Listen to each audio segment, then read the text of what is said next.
Hello friends, स्वागत है आप सभी का जेएस विजन एकेडमी पर। तो आइए हम देखेंगे आज सीजी टेट, जो भी सीजी टेट एग्जाम की तैयारी कर रहे हैं उन सभी के एग्जाम बहुत कम दिन बचे हैं। तो हम जो है ये टेस्ट सीरीज देखेंगे और ये टेस्ट सीरीज के रूप में या प्रैक्टिस सेट कहें तो ये प्रीवियस ईयर क्वेश्चन पेपर है जो व्यापम द्वारा पूछा गया क्वेश्चन पेपर है और ये 2024 का क्वेश्चन पेपर है। मैं बता दूं दोस्तों, जो भी सीजी टेट एग्जाम की तैयारी कर रहे हैं उनके लिए practice set previous year question paper solve करना बहुत ज्यादा इंपॉर्टेंट होता है। ध्यान से ये सारे क्वेश्चन जरूर करिएगा। आज जो हम सीजीटेट कर रहे हैं ये कक्षा 12वीं योग्यता मतलब कक्षा 1 से 5 तक अध्यापन करने वाले जितने भी सीजीटेट में बैठने वाले हैं कक्षा 1 से 5 तक पढ़ाने के लिए जो सीजीटेट फॉर्म फिल किए हैं उसके लिए इंपॉर्टेंट होगा, क्योंकि आपके सिलेबस में पर्यावरण है। तो ये सिलेबस के अंतर्गत आज जो है पर्यावरण में क्या क्या क्वेश्चन पूछा गया है प्रीवियस ईयर वो हम देखेंगे। तो चलिए दोस्तों स्टार्ट करते हैं। और चैनल में फर्स्ट बार जुड़े हैं तो सब्सक्राइब कर लीजिएगा। वीडियो में प्लेलिस्ट बना दिया हूं, कक्षा 6 से 8 और कक्षा 1 से 5 और 6 से 8 दोनों को वीडियो अलग अलग डाला है प्रैक्टिस सेट के रूप में, प्रीवियस ईयर क्वेश्चन पेपर के रूप में। तो आप वहां जाकर के देख सकते हैं। तो चलिए दोस्तों आज हम देखेंगे 121। ठीक है, 121 क्वेश्चन क्या है? तारे चमकते हैं क्योंकि क्यों चमकते हैं? प्रकाश का प्रकीर्णन। देखिए पर्यावरण अध्ययन में क्या क्या क्वेश्चन पूछा जाता है ये हम देखेंगे। तो प्रकाश का प्रकीर्णन, आंतरिक परावर्तन, वायुमंडलीय अपवर्तन और वायुमंडलीय परावर्तन। तो 121 का जो राइट आंसर होगा ये वायुमंडलीय अपवर्तन के कारण तारे चमकते हैं। ओके, 121 का सी जो है राइट आंसर है। अब 122 में क्या पूछा गया है? पर्यावरण के अंतर्गत इसी तरह से क्वेश्चन आपको तैयार करना है। ठीक है, और प्रीवियस ईयर क्वेश्चन बहुत इंपॉर्टेंट है, कुछ क्वेश्चन रिपीट भी हो जाता है तो इसलिए इंपॉर्टेंट है। प्याज की खेती में शामिल चरणों को लिखें। अब बताइए 122 का, तो इसमें क्या क्या होगा? देखिए कौन कौन से चरण शामिल होते हैं 122 का। तो चलिए आइए देखते हैं। सबसे पहले जमीन जोतना, खेत। ठीक, उसके बाद क्या होता है? बीज बोना। ठीक है, ये तो जमा सकते हैं आप। फिर उसके बाद निराई करना।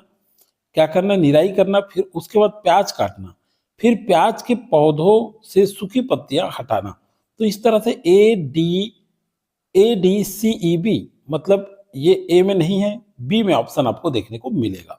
ठीक है, तो 122 का भी जो है राइट आंसर होगा। क्रम से जमाना है तो ये सामान्य प्रक्रिया है, सामान्य क्वेश्चन है, आप बिल्कुल बना सकते हैं ऐसे क्वेश्चन। खाद्य श्रृंखला का सही क्रम कौन सा है?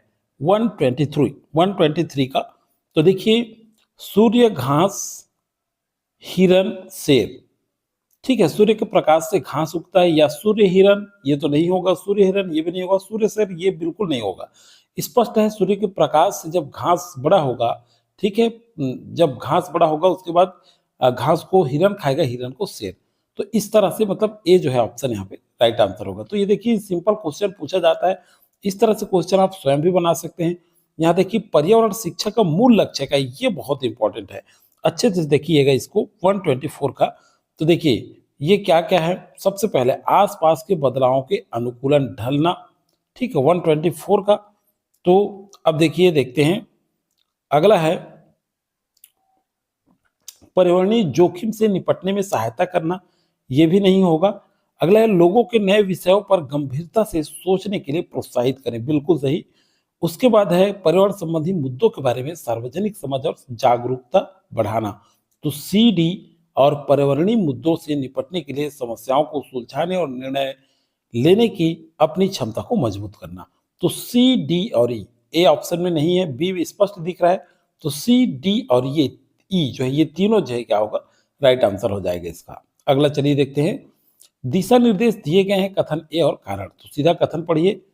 पर्यावरण, देखिए अगला है पर्यावरण शिक्षा वास्तविक पर्यावरणीय समस्याओं पर शोध और कार्रवाई की एक प्रक्रिया है।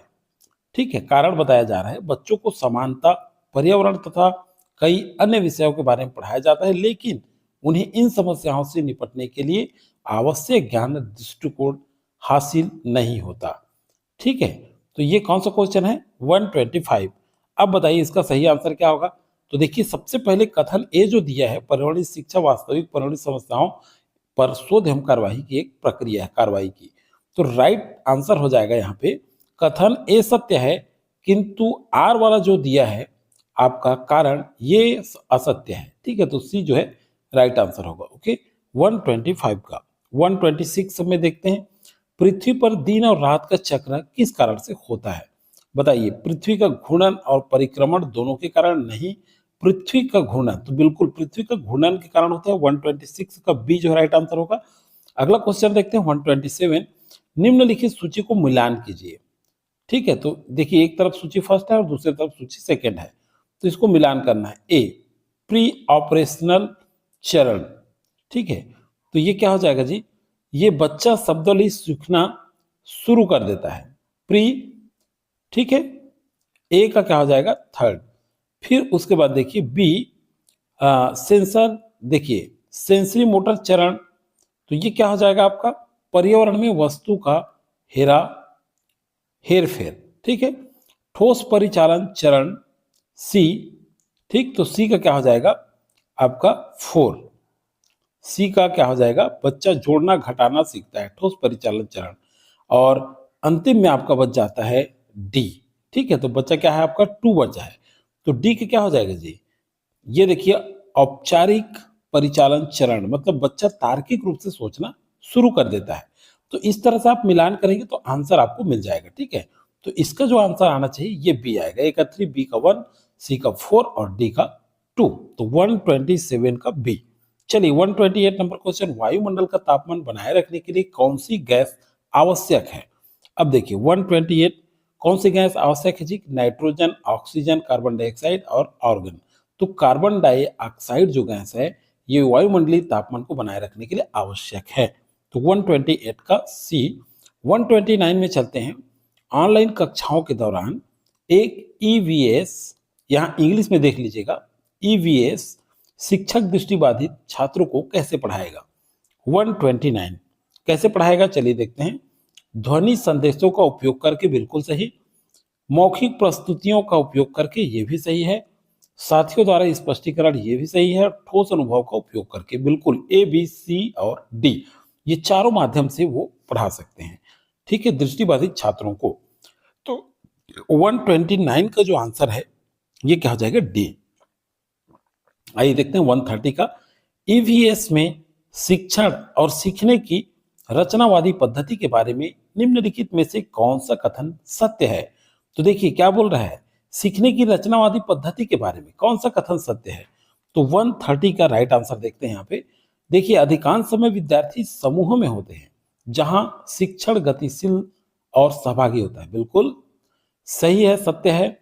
गतिविधियों का फोकस चर्चा, बौद्धिक संलग्नता और निष्कर्ष निकालने पर है, तो फर्स्ट और सेकंड दोनों जो है क्या होगा, सत्य होगा। ठीक है, अब चलिए देखते हैं 131। तो 131 में क्या देखिए बताया है कि प्रतीक को पहचानिए। ये जो प्रतीक दिया हुआ है, देखिए ये कप जैसे, इसको पहचानिए, क्या है, बांध है, ये कुआं है, मूर्ति है और स्कूल है। तो देखिए इस तरह से भी क्वेश्चन पूछा जाएगा आपको। ठीक है, तो ये क्या है, कुआं है, आप सभी जानते हैं ये कुआं है, और इस तरह से ऐसा है, मतलब रस्सी, ये रस्सी के इशारा है और रस्सी के नीचे ये बाल्टी होगा, तो ये कुआं को प्रदर्शित कर रहा है। चंद्रग्रहण के दौरान चंद्रमा, सूर्य और पृथ्वी की स्थिति इस प्रकार है, तो चंद्रग्रहण के समय कैसे होता है? देखिए 132। ठीक है, तो क्या होगा, चंद्रमा, सूर्य और पृथ्वी, चंद्रग्रहण बोल रहे हैं ना, तो सूर्य और चंद्रमा के बीच जब पृथ्वी आ जाता है तो क्या होता है, चंद्रग्रहण होता है। ठीक, 132 का बी जो है राइट आंसर, ऐसे याद रखिएगा। ठीक है, सूर्य और चंद्रमा के बीच पृथ्वी। अगला है ईवीएस मानचित्रण क्षमताएं विकास में सहायक होती है।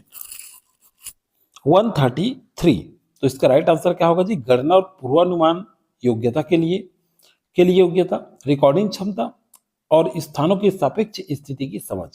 तो स्थानों की सापेक्ष स्थिति की समझ, 133 का सी जो है क्या होगा, राइट आंसर होगा। 134 नंबर पे आ जाते हैं।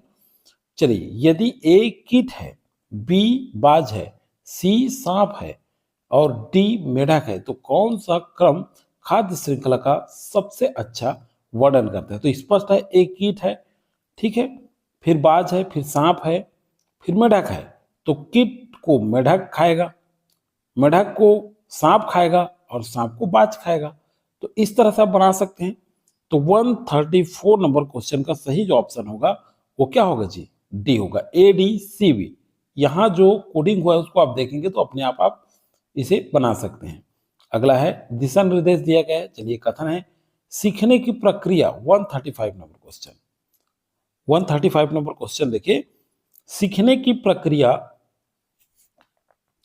बेहतर बनाने के लिए ईवीएस शिक्षकों को प्रौद्योगिकी और मल्टीमीडिया सामग्रियों का अच्छा उपयोग करना चाहिए। बिल्कुल सही है।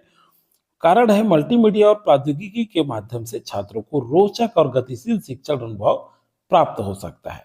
बिल्कुल दोनों कथन सत्य है, तो सी जो है यहाँ पे राइट आंसर होगा। ठीक है। अगला है छात्रों को विभिन्न जानवरों की तस्वीरें दी जाती हैं ताकि वे उन जानवरों को रंग सके और उनके घरों में नहीं रहते हैं। ठीक है, इससे हम छात्रों को समझा सकते हैं। क्या समझा सकते हैं 136 का, तो इसका राइट आंसर क्या होगा देखिए, अवलोकन। ठीक है, डेटा एकत्रीकरण ये नहीं आएगा, रचनात्मक सोच के बारे में बता सकते हैं, और वर्गीकरण, तो ACD मतलब सी जो है यहाँ पे राइट आंसर होगा। सीखने को बढ़ाने के लिए मूल्यांकन का क्या उद्देश्य है? तो देखिए दोस्तों, ये प्रैक्टिस सेट है। आप देखिए ये क्वेश्चन पेपर है और ये 2024 में व्यापम द्वारा ही पूछा गया क्वेश्चन पेपर है, सीजी टेट में ही पूछा गया है। कक्षा 1 से 5 अध्यापन करने वाले जो सीजी टेट एग्जाम में शामिल हो रहे हैं उनके लिए काफी इंपॉर्टेंट होगा। ये वीडियो ज्यादा से ज्यादा लोगों को शेयर कर दीजिए, ज्यादा लोगों को जोड़िए ताकि और आपका क्लास जल्दी से जल्दी आए। इसके बाद 6 से 8 तक आएगा। प्ले लिस्ट बना हुआ है, उसमें बहुत सारे वीडियो है, आप जा करके देख सकते हैं। 137, तो इसका सही आंसर क्या होगा जी, सीखने के लिए मूल्यांकन, सी जो है राइट आंसर होगा। 138 में देखिए, निम्नलिखित में से कौन सा प्राथमिक विद्यालय स्तर पर ईवीएस अनुदेशन के लिए बाल केंद्रित दृष्टिकोण को सर्वोत्तम रूप दर्शाता है?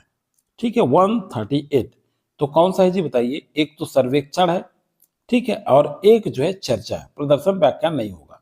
तो ए और सी मतलब बी जो है इसका राइट आंसर होगा। ठीक है, 138 का। अब चलिए देखते हैं 139 नंबर क्वेश्चन। तो 139 नंबर क्वेश्चन में क्या दिया है, आइए देखते हैं। सही जोड़ी मिलाइए, फ्रॉवेल। अब देखिए 139, तो इसका सही आंसर क्या होगा,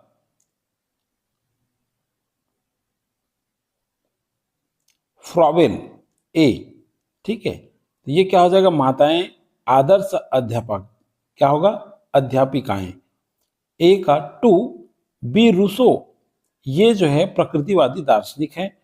रेमांड, ठीक है, तो ये परिवार सीखने का प्रथम स्थान है, ये दिया है इन्होंने।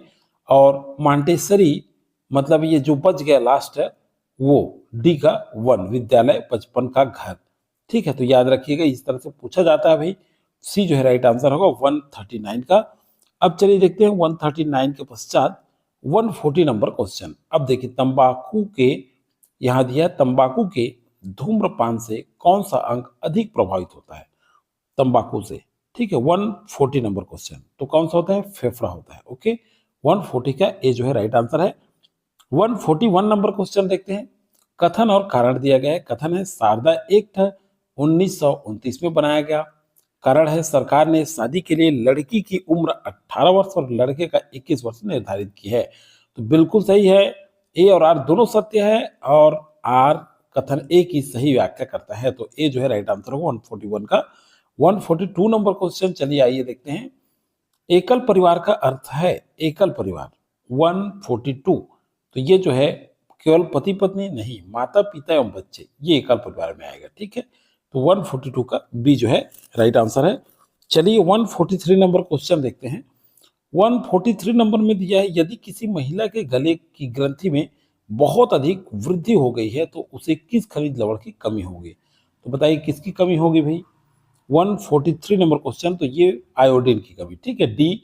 संक्रामक रोग, देखिए यहाँ कोड दिया है, नीचे विकल्पों में से सही उत्तर का चयन करें। संक्रामक रोग कौन कौन सा है? कैंसर, एनीमिया, खसरा और HIV। तो 144 का देखिए, यहाँ पे एक तो HIV है और खसरा है। ठीक है, HIV और खसरा, तो थर्ड और फोर्थ मतलब सी जो है राइट आंसर होगा। ओके, 144 का। 145 नंबर क्वेश्चन पे चलते हैं। DPT का टीका बच्चों को किन बीमारियों से बचाने के लिए लगाया जाता है? DPT, तो देखिए ये एकदम सिंपल क्वेश्चन है, आना चाहिए आपको। ये डिप्थीरिया के लिए होता है, टिटनेस के और काली खांसी के लिए, पीलिया के लिए बस नहीं होता। ठीक है, तो सेकेंड, थर्ड और फोर्थ, मतलब डी जो है राइट आंसर होगा। ठीक, 145 का। चलिए 146 नंबर क्वेश्चन देखते हैं। मानव के पाचन तंत्र में मुख से प्रारंभ कर गुदा तक के अंगों को क्रम से व्यवस्थित कीजिए। 146, तो क्या होगा जी? एक तो फर्स्ट ग्रसनी होगा, फिर उसके बाद क्या होगा? ग्रासनली होगा। ठीक है, फिर उसके बाद क्या होगा जी? अमाशय। ठीक, अमाशय के बाद ग्रहणी, ग्रहणी के बाद होगा आपका इलियम। ठीक, इलियम के बाद हो जाएगा आपका लास्ट बड़ी आंत। ठीक है, तो ए जो है राइट आंसर होगा, इसको मिलान कर लीजिएगा। 146 का ए जो है राइट आंसर होगा। ओके, 147 नंबर क्वेश्चन देखते हैं। खाद्य श्रृंखला में मनुष्य क्या है?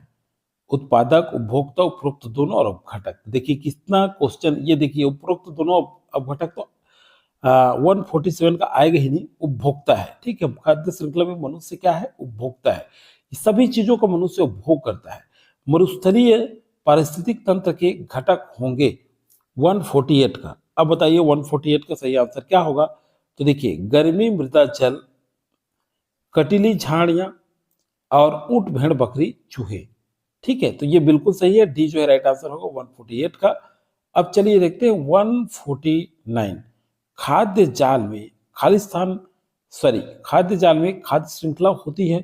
149 का खाद्य श्रृंखला नहीं होती, खाद्य श्रृंखला से जुड़ी होती है। बिल्कुल सी जो है राइट आंसर है। अगला है घास के पारिस्थितिक तंत्र में जीवभार पिरामिड में नीचे से ऊपर की ओर होंगे। 150 नंबर क्वेश्चन। तो देखिए सबसे पहले उत्पादक होंगे। ठीक है, फर्स्ट है 150 नंबर क्वेश्चन। उसके बाद क्या होगा?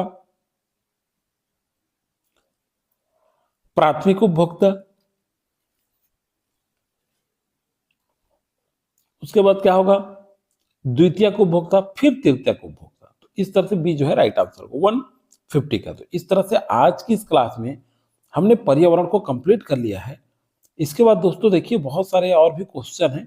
ठीक है, मैथ्स वगैरह का, उसको भी आपको कराया जाएगा।